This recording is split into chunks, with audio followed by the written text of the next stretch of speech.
আজ পবিত্র হজ। বাংলাদেশ সহ সারা বিশ্বের 23 লাখ মুসল্লি হজের মূল আনুষ্ঠানিকতা পালনের জন্য ভোরে ফজরের নামাজ পড়ে রওনা হবেন আরাফাতের পবিত্র ময়দানের দিকে।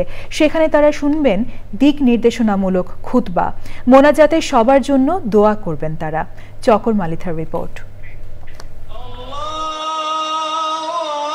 পাহাড় ঘেরা পবিত্র নগরী মিনায় হাজার হাজার তাঁবুর নিচে অবস্থান করছেন পৃথিবীর বিভিন্ন প্রান্ত থেকে আসা 23 লাখ মুসল্লি।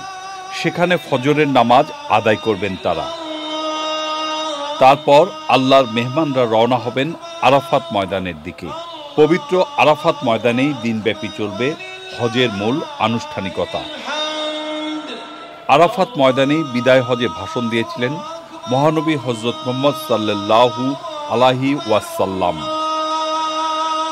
দুপুরে আরাফাত ময়দানের মসজিদে নামিরার মিম্বারে দাঁড়িয়ে সারা দুনিয়ার মুসলমানদের জন্য দিক নির্দেশনামূলক খুতবা দিবেন মক্কার গ্র্যান্ড মসজিদের ইমাম শায়েখ মাহের বিন হামাদ আল মোয়াখলি।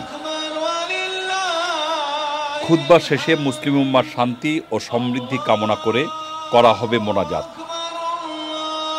পবিত্র হজ উপলক্ষে মক্কা, মদিনা, মিনা, আরাফাত ময়দান, মুজদালিফা ও আশেপাশে এলাকায় নজিরবিহীন নিরাপত্তা নিয়েছে Saudi Sarkar.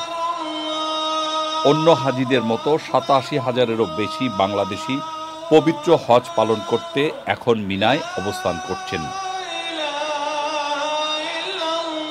চকর Malitha, channel I. এই ঈদে জামা জুতো অ্যাক্সেসরিজের ডিসকাউন্ট।